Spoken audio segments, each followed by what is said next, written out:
Assalamualaikum warahmatullahi wabarakatuh. Perkenalkan, saya Mila Tenifa dengan NIM 18231126 tahun masuk 2018.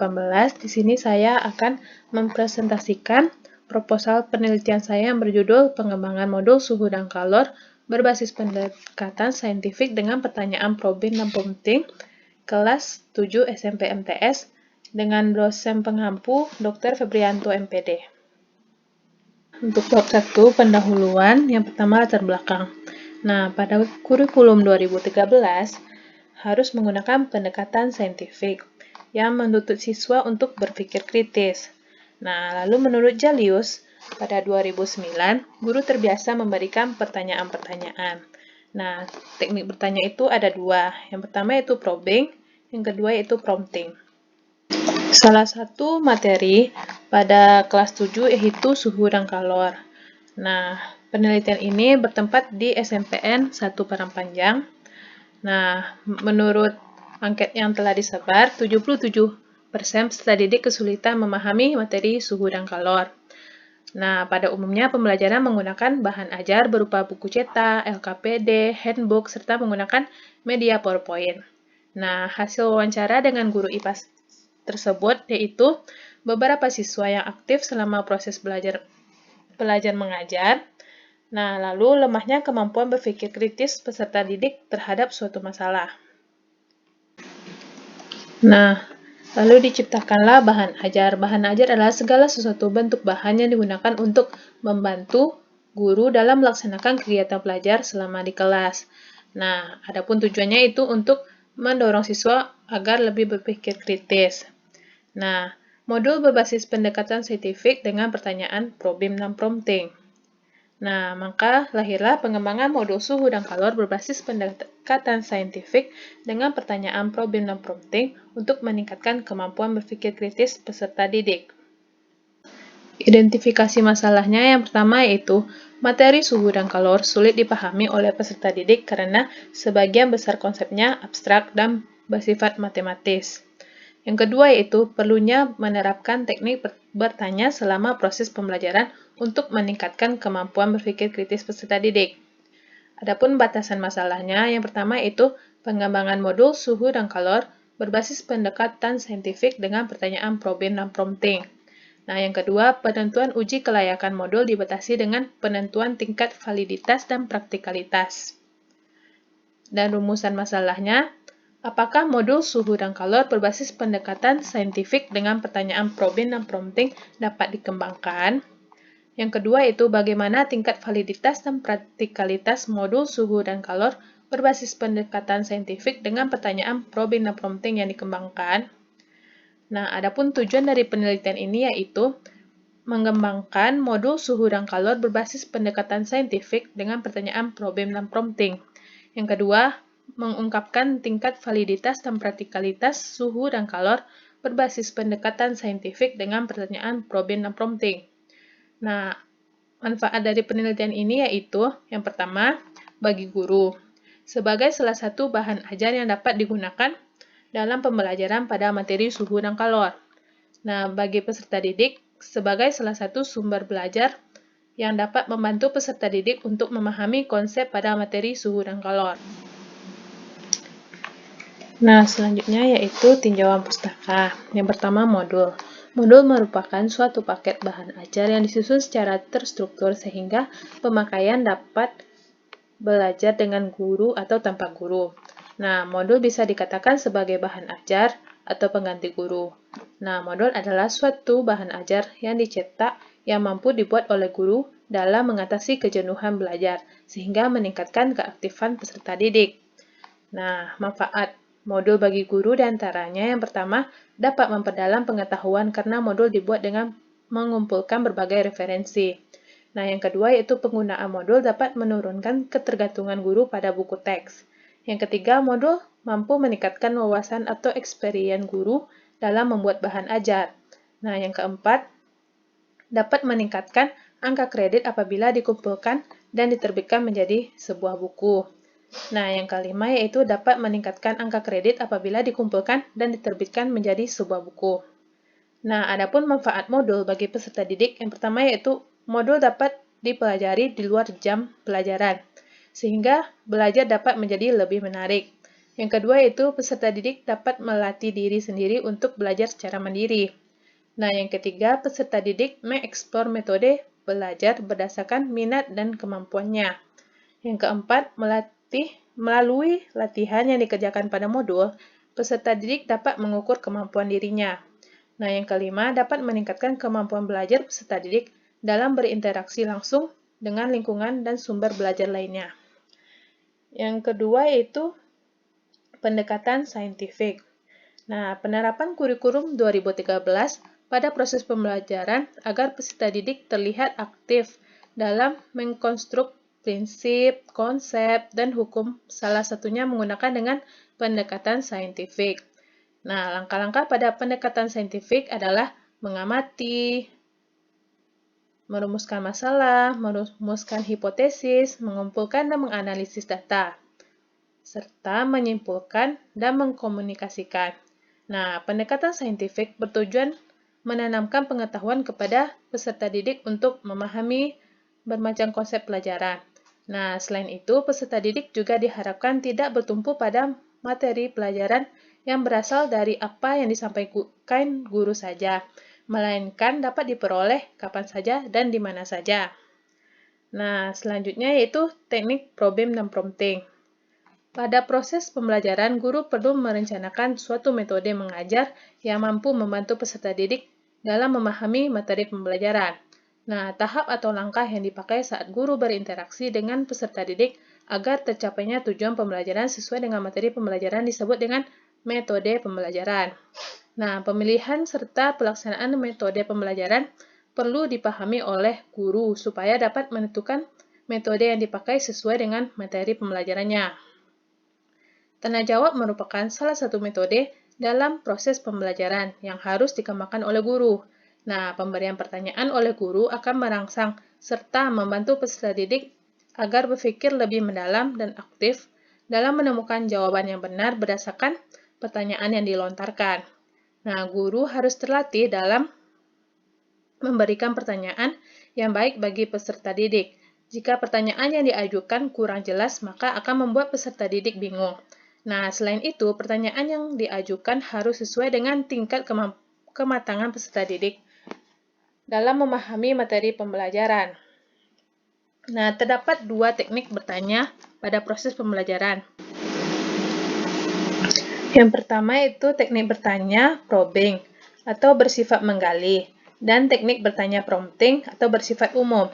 Nah, teknik bertanya probing adalah pertanyaan yang bersifat menggali yang mampu membantu guru dalam memperoleh jawaban yang lebih lanjut dari peserta didik dan dapat meningkatkan kualitas jawaban dari peserta didik agar diperoleh jawaban yang lebih memuaskan, beralasan, dan akurat. Nah, sedangkan pertanyaan prompting merupakan pertanyaan yang diberikan oleh guru kepada peserta didik dapat membimbing peserta didik untuk mendapatkan jawaban yang lebih tepat. Nah, pertanyaan yang bersifat probing dapat mengaktifkan peserta didik pada proses pembelajaran, membuat peserta didik lebih tergantung serta mempunyai konsentrasi yang lebih tinggi selama proses pembelajaran berlangsung. Nah, pertanyaan yang bersifat menuntun atau prompting question dapat membimbing peserta didik untuk menemukan jawaban yang tepat. Teknik pertanyaan prompting dapat diterapkan ketika jawaban yang diajukan peserta didik terhadap pertanyaan guru ternyata tidak benar, maupun ketika siswa tidak mampu menjawab pertanyaan dari guru tersebut. Nah, yang keempat ada berpikir kritis. Nah, berpikir kritis adalah konsep untuk merespon sebuah pemikiran atau teorema yang kita terima. Nah, respon tersebut melibatkan kemampuan untuk mengevaluasi secara sistematis. Nah, konsep ini telah dikembangkan sekitar 2500 tahun yang lalu. Nah, yang kelima yaitu karakteristik materi suhu dan kalor. Materi suhu dan kalor adalah materi pembelajaran IPA pada kelas 7 semester 1. Nah, suhu dan kalor merupakan materi yang sering terjadi kesalahan konsep, misalnya seperti yang disebutkan dalam hasil penelitian Sozublir dalam Mahmudah 2013 bahwa pada saat es mencair, banyak siswa yang beranggapan bahwa suhu es berubah. Nah, sedangkan konsep yang benar adalah suhu es tidak berubah, namun yang menyebabkan es mencair karena adanya kalor laten. Nah, menurut Yolanda 2016, menyebutkan bahwa konsep suhu dan kalor ini juga merupakan materi yang diajarkan secara berulang-ulang di sekolah, mulai dari tingkat SD hingga perguruan tinggi. Namun, materi yang diajarkan pada tingkat SD tidak begitu kompleks. Contohnya, materi perpindahan kalor yang diajarkan di SD lebih sederhana dibandingkan materi perpindahan kalor di tingkat yang lebih tinggi seperti SMP, SMA, serta perguruan tinggi. Nah, semakin tinggi jenjang pendidikan yang ditempuh, maka materi yang diajarkan semakin kompleks. Selanjutnya yaitu penelitian yang relevan. Yang pertama yaitu Febriani 2019. Penelitian yang dilakukan oleh Febriani pada tahun 2019 dengan judul Pengembangan Modul Termodinamika berbasis pendekatan saintifik dilengkapi dengan pertanyaan problem dan prompting kelas 11 tingkat SMA atau MA dengan menggunakan model pembelajaran Plum. Nah, hasil uji validitas diperoleh momen kappa 0,82 dengan kevalidan tinggi. Nah, hasil ujian praktikalitas pada small group diperoleh momen kappa 0,87 dengan praktisan sangat tinggi. Hasil uji praktikalitas dan field test diperoleh momen kappa 0,86. Nah, berdasarkan angket respon, guru dengan kepraktisan sangat tinggi dan diperoleh momen kappa 0,90. Nah, berdasarkan angket respon siswa dengan kepraktikalitasan sangat tinggi. Yang kedua yaitu penelitian yang dilakukan oleh Vivi Olivia Susanti dan kawan-kawan pada 2018 dengan judul Pengembangan Model Reaksi, Reduksi, dan Oksidasi berbasis pendekatan saintifik dengan menerapkan teknik pertanyaan, probing, dan prompting untuk pembelajaran kimia kelas 10 SMA MA. Dengan menggunakan model pengembangan Plum, hasil uji validitas diperoleh momen kappa 0,81 dengan kevalidan yang tinggi, dan kepraktikalisan kelompok kecil adalah 0,87. Tes lapangan adalah 0,86, kepraktisan oleh siswa dan 0,82 oleh guru dan dengan tingkat kepraktisan sangat tinggi. Selanjutnya yaitu yang dilakukan oleh Santika pada 2020 dengan menggunakan teknik pertanyaan probing dan prompting dapat meningkatkan kemampuan berpikir kritis siswa untuk memahami materi pembelajaran. Nah, untuk kerangka berpikirnya yaitu materi suhu dan kalor sulit dipahami oleh peserta didik karena sebagian besar konsepnya abstrak dan bersifat matematis. Nah, penerapan teknik bertanya selama proses pembelajaran untuk meningkatkan keaktifan peserta didik. Dikembangkan bahan ajar berupa modul suhu dan kalor berbasis pendekatan saintifik dengan menerapkan pertanyaan problem dan prompting. Nah, yang pertama yaitu menghasilkan modul suhu dan kalor berbasis pendekatan saintifik dengan menerapkan pertanyaan probing dan prompting. Yang kedua yaitu untuk meningkatkan keaktifan peserta didik. Nah, untuk metode penelitiannya yaitu yang pertama jenis penelitian. Nah, berdasarkan tujuan penelitian yaitu mengungkapkan validitas dan radikalitas serta menghasilkan bahan ajar dalam bentuk modul suhu dan kalor dengan pendekatan saintifik dengan menerapkan teknik probing dan prompting untuk kelas 7 SMP MTS. Maka jenis penelitian yang dilakukan adalah penelitian pengembangan atau Research and Development atau R&D. Nah, penelitian ini menggunakan model Plum.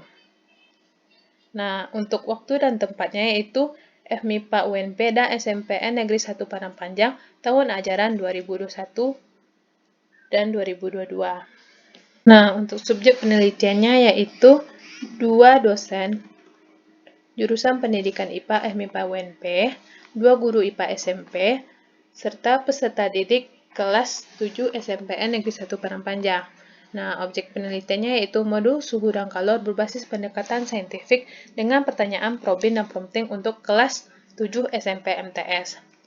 Nah, prosedur penelitiannya yaitu langkah-langkah mengembangkan modul berdasarkan PLUM 2007. Nah, tahap 1 yaitu penelitian pendahuluan. Nah, analisis kebutuhan, analisis konteks, studi literatur, pengembangan kerangka konseptual. Nah, tahap kedua yaitu pembentukan prototipe. Nah, kita lakukan rancangan awal. Nah, lalu lanjut ke prototipe 1, lalu self-evaluation, lalu prototipe 2, terbagi 2 itu one-to-one, lalu eksperimen review. Nah, lalu lanjut ke prototipe 3, yaitu small group evaluation, lalu prototipe 4. Nah, dilanjutkan dengan tahap ketiga, itu penilaian atau field test, lalu final prototype atau produk akhir. Nah, jenis datanya itu, jenis data pada penelitian ini adalah data primer yang diperoleh langsung dari dosen, guru, dan peserta didik yang diambil melalui angket validitas dan praktikalitas. Instrumen penelitiannya yaitu angket validitas yang diajukan kepada dosen dan guru IPA, angket praktikalitas yang diajukan kepada guru IPA dan peserta didik. Nah, teknik analisa data. Teknik analisa data, uji validitas, dan analisa praktikalitas menggunakan formula Kappa-Cohen. Yang rumusnya yaitu K sama dengan momen kappa yang menunjukkan praktikalitas produk, P0 proporsi atau terrealisasi, dan PE proporsi yang tidak terrealisasi. Nah, interval 0,1 sampai 100 berkategorikan sangat tinggi, 0,61 sampai 0,80 berkategorikan tinggi, 0,41 sampai 0,60 dikategorikan sedang, 0,21 sampai 0,40 dikategorikan rendah, 0,01 sampai 0,20 dikategorikan sangat rendah. Nah, kurang dari 0,00 dikatakan tidak valid. Sekian hasil presentasi saya. Jika ada salah mohon dimaafkan. Assalamualaikum warahmatullahi wabarakatuh.